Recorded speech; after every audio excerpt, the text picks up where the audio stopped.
Et salut à tous, bienvenue sur Vince Moped. Alors aujourd'hui, je vais vous présenter la config que je vais monter sur les carters mal aussi, voilà, que je vous avais présenté l'autre fois. Donc on va passer en revue un petit peu toute cette config et je vais vous dire pourquoi j'ai choisi ces pièces. Pour vous expliquer un petit peu la philosophie, en fait c'est des pièces pour la plupart que j'avais déjà et qui traînaient, voilà, qui n'étaient pas forcément utilisées. Donc voilà, le but vraiment de cette config, c'est de tester ces carters et voir réellement ce qu'ils valent. Donc voilà, donc avec je vais monter des pièces que j'ai déjà, j'ai pas racheté grand chose, je vais vous expliquer tout ça. Et puis voilà, et puis on verra une fois monté sur la machine qu'est-ce que ça donne en performance. Donc ça c'est pour la vidéo du jour. Et puis je voulais vous rappeler qu'il vous reste une semaine, voilà la vidéo de jeudi prochain. euh, sera la clôture du coup et le tirage au sort du jeu concours. Donc voilà, vous avez encore une semaine pour participer. Je vous rappelle, c'est très simple pour participer. Il suffit de commenter "Je participe" sur la vidéo de présentation de ma Peugeot 103. Donc je vous mets le lien de la vidéo ici en haut à droite et en bas dans la description. Donc voilà, je vous rappelle qu'il y a à gagner un kit renfort pour Pouilly Doppler, une casquette Vince Moped et des stickers. Donc voilà, vous ça vous coûte rien et vous pouvez gagner un petit cadeau sympa.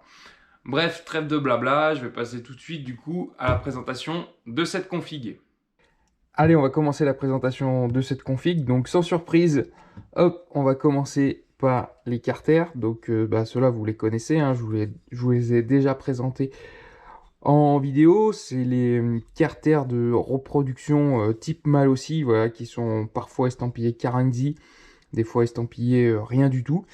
Donc voilà, donc là j'ai commencé un petit peu à les mettre en forme. Voilà, j'ai fait mes plans de joint, hop, que ce soit côté admission, que ce soit en base. J'ai commencé également à les préparer. Voilà. Donc de toute façon, je vais vous faire une vidéo, une autre vidéo sur ces carters parce que bon bah c'est pas cher, mais il y a quand même deux trois trucs à faire dessus. Donc voilà, c'est clairement c'est pas plug and play. Il y a quelques trucs à changer, quelques adaptations à faire, mais c'est prévu. Je vous ferai une vidéo dédiée à ces carters pour les monter, enfin comme il faut, enfin comme moi je l'entends quoi. Donc voilà pour les carters, pas de surprise. Hop, donc ça, on va mettre ça de côté. Ensuite, dans ces carters, il faut bien sûr mettre un vilebrequin.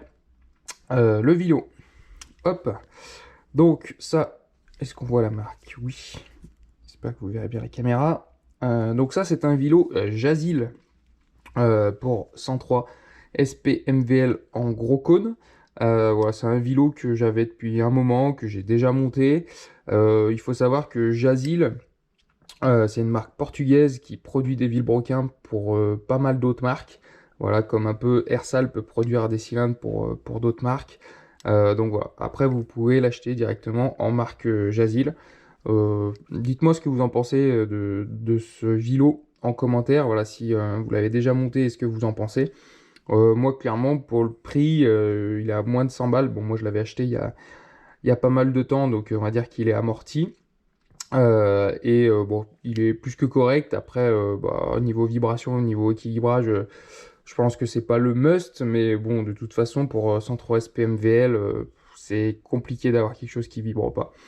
Donc voilà, même si vous mettez vraiment le prix, vous n'êtes pas garanti d'avoir quelque chose qui vibre pas. Donc voilà. Donc le petit vilo Jazil, et puis il est monté, hop, avec deux roulements fag. Voilà, deux roulements fag, pareil, qui étaient montés à l'époque, qui sont montés depuis un moment. Ce que j'ai pas dit, oui, dans les carters, c'est que j'ai viré les roulements qui étaient fournis avec. Clairement, je sais pas trop d'où ils viennent. Euh, voilà, c'était du no-name. Donc voilà, sur les roulements, je préfère mettre de la qualité, surtout que là, vous allez le voir, mais ça va être une config, je pense, qui va quand même watter un petit peu. Voilà pour ça. Côté variateur, je ne l'ai pas ici, donc je vais vous le dire vite fait. En fait, le variateur, c'est mon variateur ER3 Doppler avec embrayage qui est déjà monté sur la machine, que je vais récupérer et qui va être monté sur ce moulin. Donc voilà, vous ne le verrez pas dans cette vidéo, mais bon, c'est un variateur ER3. Tout ce qu'il y a de plus classique. Ensuite, on a fait une partie du vilo. On va faire la deuxième. Si vous me suivez depuis un moment, vous connaissez un petit peu mes préférences en termes d'allumage. Donc voilà, sans surprise, hop, sans surprise, un Moriyama. Voilà, donc celui-ci, c'est une reproduction. Voilà, c'est pas un vrai MBK d'époque. Comment vous pouvez les reconnaître pour les novices ou ceux qui commencent la mobilette? Les vrais Moriyama d'origine MBK sont équilibrés d'usine. Le volant moteur est équilibré d'usine. Et sur le tour, là, vous avez quelque part un poinçon, en fait. Un petit peu dans le même principe que l'équilibrage d'une roue de voiture avec des plombs. Et ben en fait, les vrais allumages d'époque Moriyama étaient équilibrés avec un poinçon. Donc voilà, les refabrications ne l'ont plus. Donc bah, forcément, pour gagner en rendement, en temps, je pense qu'ils sont pas équilibrés en usine. Donc voilà, ça amène un petit peu plus encore de vibration. Donc voilà, vous pouvez reconnaître une refabrication d'un vrai MBK. Bref, parenthèse fermée. Et si je voulais revenir sur un truc, donc celui-ci, il nous vient de chez VSX. Voilà. Alors c'est pas du tout sponsorisé, je fais pas du tout de pub et je touche rien là-dessus. Mais les refabrications pour moi que vend VSX, c'est les meilleures actuellement que vous pouvez trouver sur le marché. Et j'en ai discuté un petit peu avec Ludovic Bourgeois à Trenia et ainsi que sur ses lives. Euh, Eux, ils ont très peu de retours SAV de ces allumages. Ils ont eu un souci à une époque où ils n'avaient pas notamment les repères de calage. Donc celui-ci, vous voyez qu'il l'a. Donc ici, ouais, c'est ici et sur la cloche, c'est ici. Donc là, il est un peu faiblard, on va dire, mais il y est. Voilà, ça mériterait peut-être un petit coup de poinçon pour être sûr du truc, pour être sûr de pas l'oublier, mais il y est. Il y a eu une série à une époque qui ne l'avait pas. Ils ont rectifié le tir. Donc là maintenant c'est nickel. Et par contre, ouais, ils me disaient qu'ils ont très peu, voire pas du tout de SAV sur ce produit, et que c'est de très bonnes factures. Donc voilà, si vous avez une reproduction Moriyama à acheter, et ben moi je vous encourage à vous tourner vers celui de chez VSX.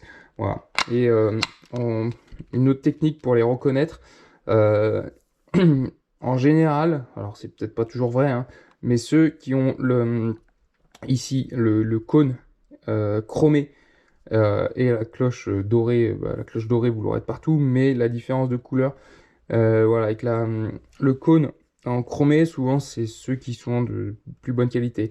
Vous en avez qui sont tout dorés. Voilà, cloche dorée et cône doré. Ceux-là, carrément, je déconseille. Et à l'intérieur aussi, vous voyez que là, la bobine d'allumage, elle est noire, elle est sertie. Vous en avez d'autres avec une espèce de papier blanc autour. Ceux-là, pareil, c'est pas de la très bonne cam. Donc voilà. Si je peux vous donner un petit conseil sur ces allumages. Et dernière chose, là je ne l'ai pas encore fait, mais ce que je vous conseille aussi sur ces allumages, c'est à chaque fois de retirer les vis qui sont montées d'usine et de les monter, de les remonter avec du frein filet. Voilà. Pour être sûr que ça ne se barre pas et vous n'avez pas une bobine qui se sauve avec les vibrations. Voilà. Après, comme faisait Tomahawk, mettre de la pâte à joint sur les soudures, je suis pas sûr que ça apporte grand chose. Après, on va dire que ça coûte rien de le faire, mais je suis pas sûr qu'il y ait une réelle plus-value. Donc voilà ce qu'il en est pour l'allumage. Donc voilà, sans grande surprise, si vous me connaissez un peu, vous savez que j'adore ces allumages. Et clairement pour le prix, ça je l'ai pas dit, ça sur VSX ça vaut une quarantaine d'euros. Après il faut rajouter tout ce qui est périphérique, le CDI, la bobine haute tension, l'antiparasite, etc. Le régulateur de tension. Mais l'allumage en lui-même comme il est là, ça vaut une quarantaine d'euros. Donc voilà pour l'allumage. Ensuite, on va revenir un petit peu au carter pour vous parler de l'admission avant de passer au vif du sujet et le haut moteur. Donc là, quand vous achetez ces carters, d'ailleurs, j'y pense chez Mir35. Alors pareil, hein, je suis pas sponsorisé et tout, mais j'ai vu comme ça par hasard. Chez Mir, ils sont descendus à 79,80 ou 90. Voilà, moins de 80 balles. Moi, je les avais achetés sur Scootfast. À l'époque, il y avait un code promo de 10%. Donc à l'époque, ils étaient à 100. Non, ou à 90, moins 10%. Enfin bref, je les avais payés aux alentours de 90 balles. Je sais plus exactement. Mais là, en régulier, en tarif régulier sans promo, ils sont à 79,90. Donc on va dire que c'est encore plus intéressant. Et ils sont fournis avec une boîte à clapet. Donc ça, voilà, c'est type AM6. Quand je vous présenterai, quand je vous referai une vidéo là-dessus, on va parler des boîtes à clapet parce que sûrement que je vais pas laisser celle-ci. Voilà, celle-là, elle est vraiment cheap et j'ai peur qu'elle me fasse un petit peu faux bond et que j'ai des soucis avec celle-là. Donc voilà, on en parlera des admissions, mais, euh, mais voilà, c'est peut-être amené à changer, on en reparlera. Donc voilà, et ensuite, vu que je vais monter un carburant souple, je me suis procuré du coup une pipe Malossi. Donc ça, c'est une vraie Malossi. Voilà, qui va venir comme ceci. Donc vous voyez que ça se monte parfaitement, hein, forcément. Vu que c'est une copie des Malossi, bah, quand vous mettez des pièces Malossi, ça va plutôt pas mal. Donc ça, moi, clairement, je l'ai acheté sur le Bon Coin à 20 balles. Neuf, ça vaut bien plus cher, mais vous pouvez arriver à en trouver. Voilà, montage en souple. Et pour compléter tout ça, le carburateur. Donc ça, c'est pareil. C'est un carbu que j'avais déjà dans mon stock, que j'ai pas racheté exprès. C'est un Polini CP en 19 mm. Alors vous verrez après avec ma config, certains me diront que c'est peut-être trop petit. Bon, voilà, clairement, comme je vous l'ai dit, le but de cette config, c'est d'essayer cette pièce surtout et de pas remettre des frais à gogo juste pour essayer une pièce. Donc moi, je me sers de ce que j'ai déjà. Donc voilà, ça je l'ai dans mon stock, je le réutilise. Après, vous verrez avec la config, c'est pas non plus déconnant. Voilà. Carbut 19, alors après, à voir si on le monte avec ou sans filtre à air. Vous savez que plus le temps passe, plus j'essaye de réduire le bruit de mes machines. On verra. On verra si j'arrive à le régler avec un filtre à air et qu'on n'ampute pas trop les performances. Si j'y arrive pas, bah, ce sera admission libre et puis voilà.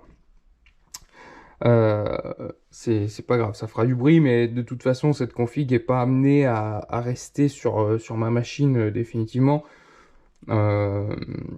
Sauf si bien sûr ça me plaît beaucoup, que ça fait pas un bruit de fou, que les performances sont au rendez-vous. Voilà, mais initialement, c'est pas une config qui est vouée à rester sur la machine. Ah, et puis du coup, on va poursuivre avec peut-être ce qui vous intéresse le plus. C'est, hop, le haut moteur cylindre. Cylindre piston, bien sûr. Donc vous verrez qu'il est pas neuf, hein, c'est une config, enfin un cylindre que vous avez déjà vu sur la chaîne. Hop, donc c'est du Ersal, et hop, je retire le piston. Et bien sûr, c'est le T6 en 65 cc. Voilà, l'ouverture des carters a pu vous orienter déjà. Donc ça, c'est un cylindre pour les plus observateurs qui est posé sur mon étagère depuis un petit moment. Voilà, dans l'intro de mes vidéos, vous pouvez le voir. Il est présent sur l'étagère depuis un petit moment parce que voilà, je l'avais démonté de ma 103 quand j'étais repassé en 50 bidalo. Donc clairement, c'est une config qui a pas trop roulé, qui me servait à rien, qui était en attente, on va dire. Donc voilà, on va dire, c'est l'occasion qui fait le larron. Voilà. Donc il est stock, hein, il n'est pas retravaillé ni à l'échappement ni nulle part. Je pense que bon, c'est un bon cylindre. Donc voilà, ce que je vous disais, en admission du coup, en admission Polini CP19. Donc peut-être que certains diront que c'est trop petit pour ce genre de config, mais bon, je le dis, je le répète, j'avais ce carburateur en stock et je vais pas racheter un carbu à je ne sais combien pour peut-être rouler deux fois avec la config et faire deux tirs pour voir ce que ça donne. Donc voilà, moi actuellement je suis monté en 16 SHA, ça me va bien, ça fait pas trop de bruit, ça marche plutôt pas mal. Voilà, donc vraiment le but c'était d'essayer. Donc voilà, le petit T6 que vous pouvez retrouver sur Scootfast, Maxi Scoot, enfin bref, tous les sites qui vendent pas en France, en gros, enfin qui sont pas basés en France. D'ailleurs, je le répète, mais enfin je sais pas si je vous l'ai dit, je vais mettre tous les liens des pièces en description de la vidéo, comme ça, voilà, si vous voulez aller un peu checker tout ça, voir combien ça coûte. Et si vous voulez refaire la même chose, et ben voilà, vous aurez tous les éléments. Au final, c'est pas une config qui est très très cher par rapport à certaines, mais bon, ça, comme vous le savez, les prix de mobilette, les prix des pièces mobilettes, ça peut aller très très vite, donc voilà pour ça. Euh, donc voilà pour le cylindre, et puis on va finir avec, on va dire, le clou du spectacle. Donc voilà, je vais vous montrer, alors peut-être que ceux qui suivent mes lives et compagnie ont peut-être déjà une petite idée de ce qui va arriver, mais du coup je vais vous présenter la culasse. Allez, bah du coup on va passer au clou du spectacle, la culasse, donc je vous la montre tout de suite. Voilà, il y en a qui ont déjà une bonne idée de ce que c'est. Hop, la culasse boost, voilà. Donc et ben c'est ma première, voilà, je l'ai déjà montée plusieurs fois pour d'autres, on va dire, notamment Adrien, voilà, qui a cette culasse et qui en est content. Et ben voilà, ça faisait un moment que ça me trottait dans la tête. J'avais contacté Greg pour savoir s'il avait du stock en ce moment, donc il m'avait dit qu'il n'y avait pas de souci. Donc voilà, la culasse boost, bon, vous l'avez déjà vu plein de fois sur les réseaux. Voilà, c'est pas une nouvelle pièce, beaucoup la connaissent déjà et beaucoup l'ont déjà adoptée parce que voilà, en termes de température, de rendement, voilà, c'est très intéressant. C'est pour le prix, ça dépasse voilà beaucoup de choses qui existent sur le marché. Vous voyez, la qualité de finition, c'est c'est vraiment top quoi. Enfin, je veux dire l'alu moulé est vraiment de super qualité. Voilà, culot long pour la bougie, l'usinage, voilà, franchement, il y a rien à dire. C'est une super pièce et en plus, ça refroidit bien. Ce qui va m'aider parce que avec cette config, ça va avoir tendance à chauffer un petit peu, forcément, en 70. Donc voilà. Donc j'ai acheté bien sûr le kit qui va avec ce haut moteur, donc avec deux joints d'embase, avec une cale de 2 mm. Voilà, pour remonter un petit peu les diagrammes. Je crois que c'est un joint de culasse de 1 mm pour décomprimer un petit peu tout ça. Voilà, vous avez la petite cale d'adaptation qui vient comme ceci pour passer du coup en 65 cc, enfin en gros piston, en piston de 46 mm. Donc voilà, je me suis fait plaisir un petit peu sur cette pièce. Le reste, je vous avais dit, c'est plutôt de la récup. Donc clairement, moi, ce que j'ai racheté pour monter cette config, bah, c'est la culasse. L'allumage, voilà. Et tout le reste, je l'avais déjà. Bien sûr, les carters, mais bon, ça c'était le but du projet en soi. Donc voilà, le reste, j'ai essayé de récupérer un maximum de choses.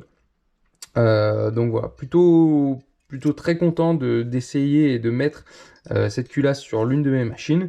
Et puis comme je vous l'ai dit, cette config est peut-être amenée à pas rester sur ma 103.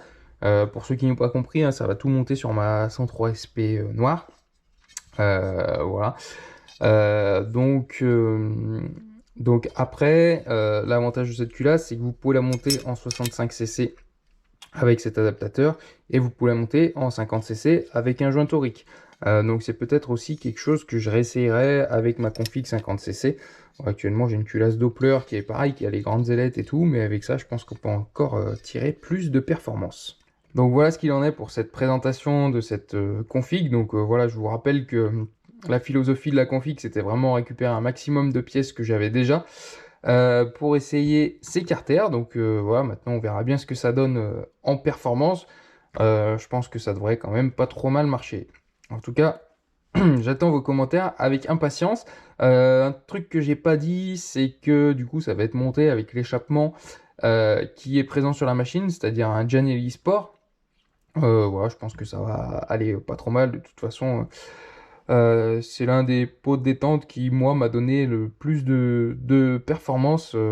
Voilà, donc ça devrait le faire. J'ai pas d'inquiétude là-dessus. Comme je vous le dis, je vous mets du coup le lien de toutes ces pièces en description. Voilà, si vous voulez vous refaire la même config.